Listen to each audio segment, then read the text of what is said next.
Bago po tayo magsimula, shoutout po muna tayo sa 5 naunang mag-comment na si Lodi Anisa Dico, Lodi Roll Cloma, Lodi Alderico Codiyong, Lodi Paeng Vlogs, Lodi Kagayat, Lodi Marvin Meji. Maraming salamat po sa inyong lahat, at kung bago ka pa lang po dito baka naman.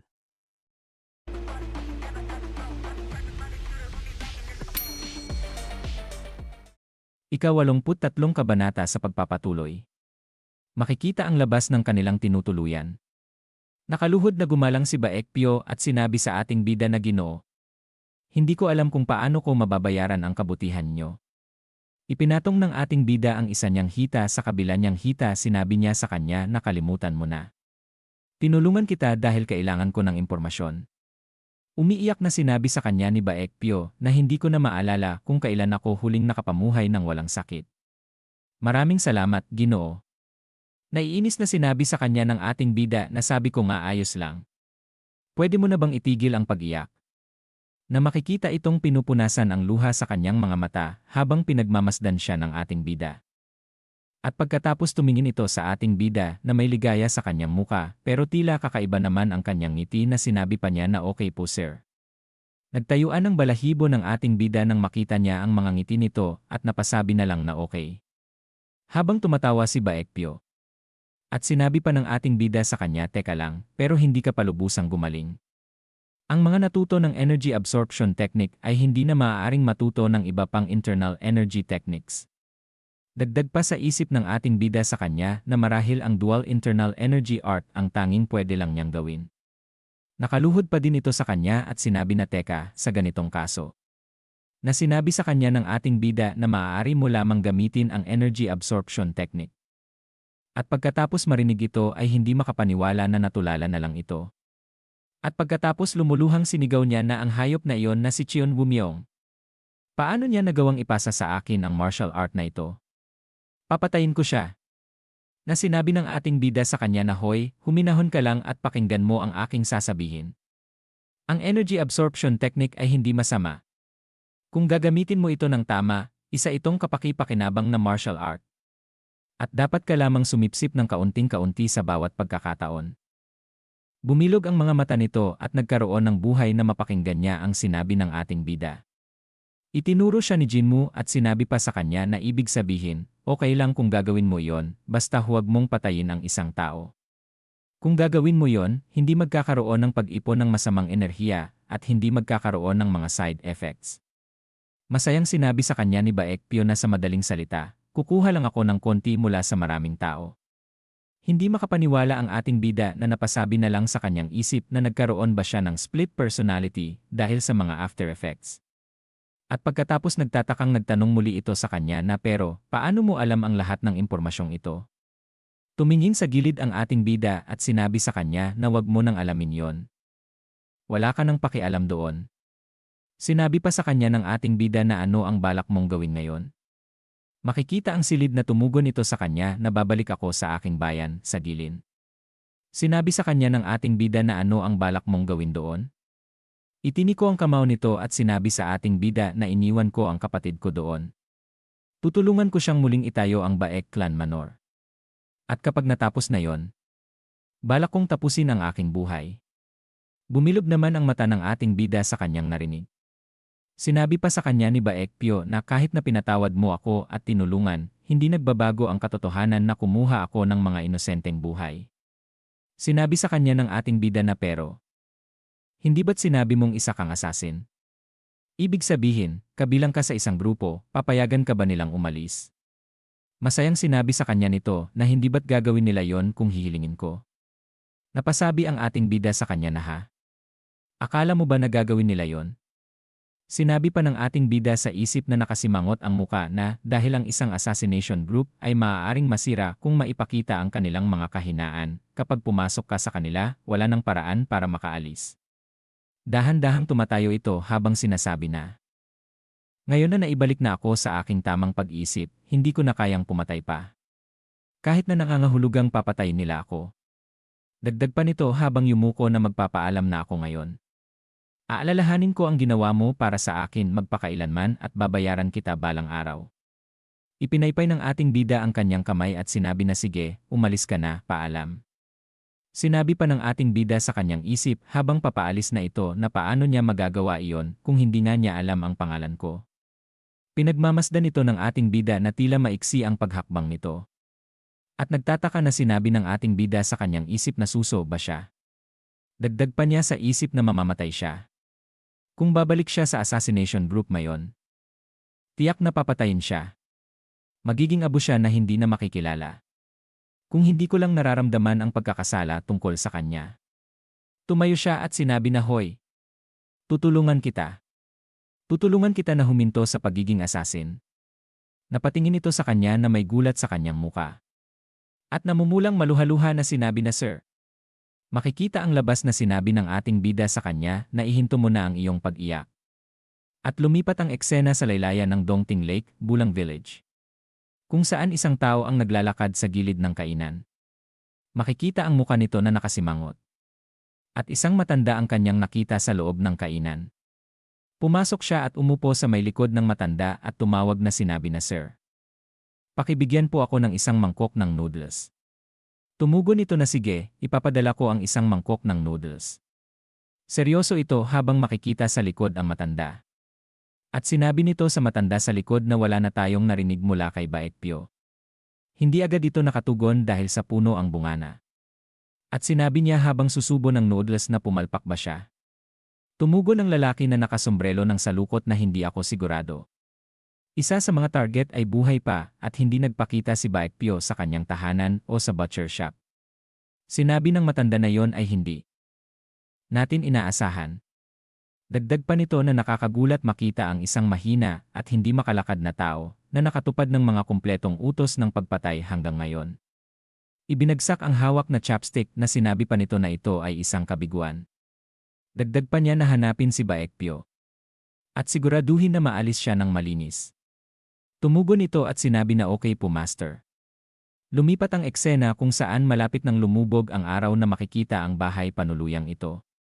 At ang mga tao sa loob nito ay masyadong abala. Sinabi ni Baekpyo habang makikita ang siopaw na kinukuha na, "Teka lang, sir.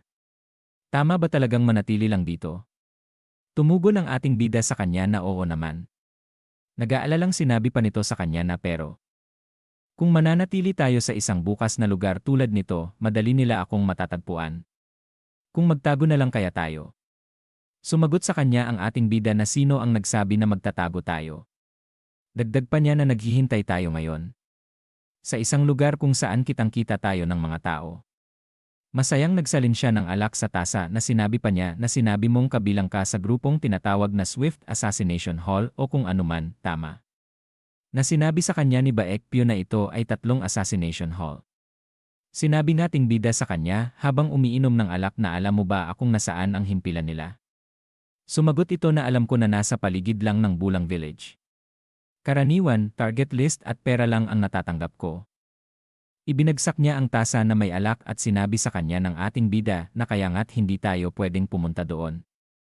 Itinuro siya ng ating bida habang hawak ang bote ng alak, sinabi sa kanya na hindi natin alam kung ilang tao ang meron sila o kung nasaan sila. Bakit natin hahanapin sila at ilalagay ang ating mga sarili sa panganib? Napatingin ito sa ating bida habang sinabi pa niya na ang unang hakbang sa anumang laban ay kunin ang posisyon na pabor sa iyo. Dagdag pa niya na dahil wala tayong impormasyon tungkol sa kanila, kailangan nating akitin sila sa isang lugar na pabor para sa atin. At dito na po nagtatapos ang ika-83 kabanata.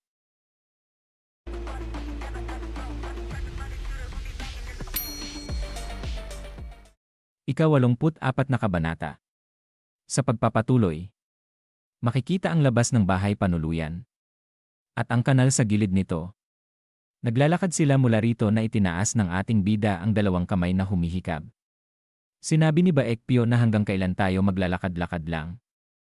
Sinagot siya ng ating bida na hanggang magsimulang gumalaw sila. Tumawa siya at sinabi pa na kung ayaw mong gawin ito, pwede na lang nating gamitin ang energy absorption technique para sumipsip ng ilang internal energy at basta sumugod. Ang tanging disbentahe lang ay baka mamatay tayo dahil hindi natin alam kung ilang tao ang meron sila.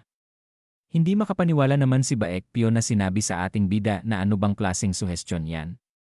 Habang naglalakad sila sinabi sa kanya ni Baekpyo na hindi ko ba sinabi kanina na hindi ko nagagamitin ang energy absorption technique ng walang magandang dahilan. Tumugon ang ating bida sa kanya at sinabi na tumigil ka nga sa pagsasabi ng kalokohan. Kailan ka pa naging kasapi ng ortodokso? At pagkatapos ay napatigil siya ng may maramdaman at sinabi na tigil. At sumimoy ang hangin habang tahimik silang napahinto. Sinabi ng ating bida sa kanya na wala ka bang kakaibang nararamdaman? Tumugon ito na ano? Lumingon siya at nakangising tumawa na sila daw ay may mga panauhin. Sinabi pa sa kanya ng ating bida na sa totoo lang, wala ka ng internal energy sa katawan mo ngayon. Hindi nakakagulat na hindi mo napansin. Na mabilis na tumakbo ang ating bida habang nakangisi. Pagkaangat pa lang ng kanyang paa, biglang tumaas ang enerhiya ni Jinmu, pagkatapos ay inabot niya ang kadiliman sa may pader. Sa isang pinigilang ungol, isang lalaking nakaitim na nahuli sa mga kamay ni Jinmu. At pagkatapos ay malakas na ibinagsak sa lupa. Kahit na tinapakan at dinurog niya ang buto sa tuhod nito, walang ibang tunog ang itim na lalaki kundi isang maikling ungol. Sa kabila ng pagkamit ng ninanais na layunin, ang tingin ni Jinmu ay napunta sa bubong ng malayong pavilion. At isa pang lalaking nakaitim sa itaas ng bubungan ang makikita. Na ito ay pinagmamasdan sila. Siya, na nakaupo sa isang lugar kung saan matatanaw niya agad sila, ay nawala habang nakatingin kay Jinmu. Ngumisi si Jinmu. At sinabi na ang mga walang hiyang mga lintik. Samantala, lumapit si Baekpyo sa itim na lalaking na nakahandusay sa lupa.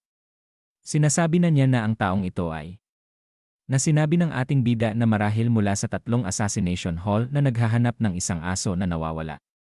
Tumingin ang ating bida kay Baekpyo at huminga na sinabi na paano mo hindi makikilala ang mga tao na kasamahan mo sa parehong grupo.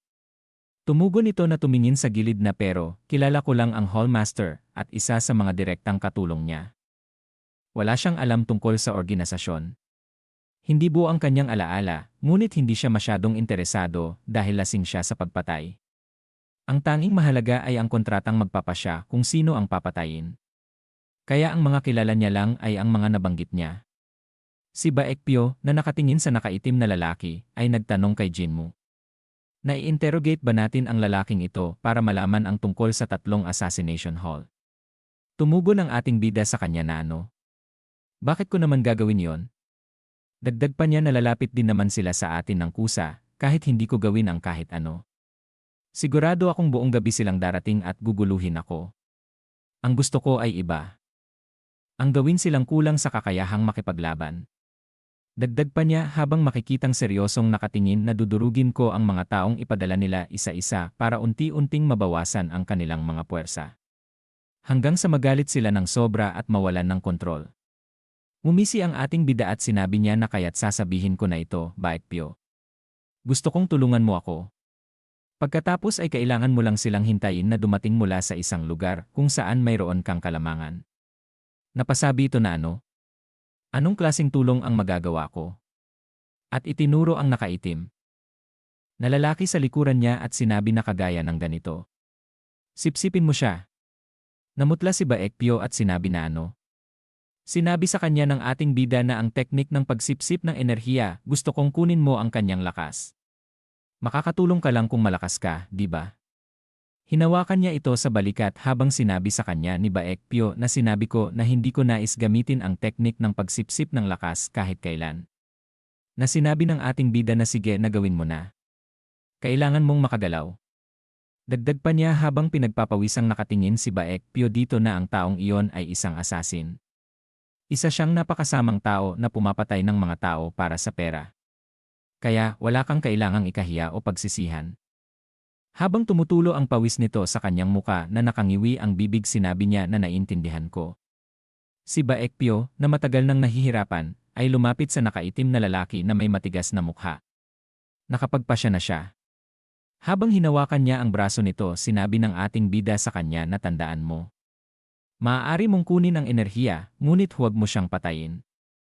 Habang hawak niya ang braso nito, sinabi niya sa isip na ito ang lugar kung saan may malakas na pulso.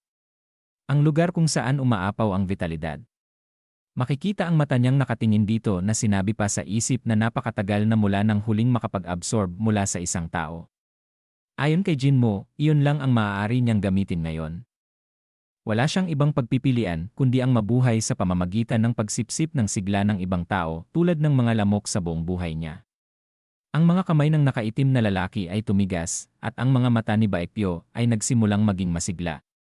Ang isang nakaitim na lalaki na baluktot ang mga kasukasuan ay may masakit na ungol. Sinabi sa kanya ng ating bida na okay na yan. Dagdag pa niya habang makikita ang eskinita na tingnan natin kung sino ang susunod na magiging pagkain natin. Isang lalaki ang may hawak na sumpit na ititira sa ating bida na nakatago sa dilim. Na siya ay makikitang nakatayo lamang.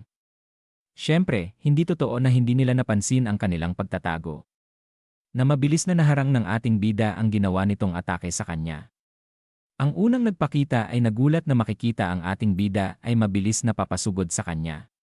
Na isang malakas na suntok ang tumama sa muka nito habang sinasabi niya na one down. Na makikita ang muka nito na namuti ang mata na nawalan agad ng malay. Ang nagpakitang asasin ay naging biktima ni Baekpyo. Na agad nitong hinawakan sa lalamunan.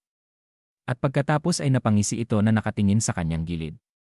Kung saan ang ating bida ay inataki ang kasunod na asasin habang sinasabi niya na two down. Marahil dahil sa pagsipsip ng lakas. Ang paggalaw ni Baekpyo ay naging mabilis. Na makikita na pagkatapos patumbahin ng ating bida, kasunod nito ay si Baekpyo na sinisipsip ang mga lakas nito. Na binibilang pa ng ating bida ang bawat pinapatumba niya. Masayang lumingon ang ating bida sa kanya at sinabi na kumusta.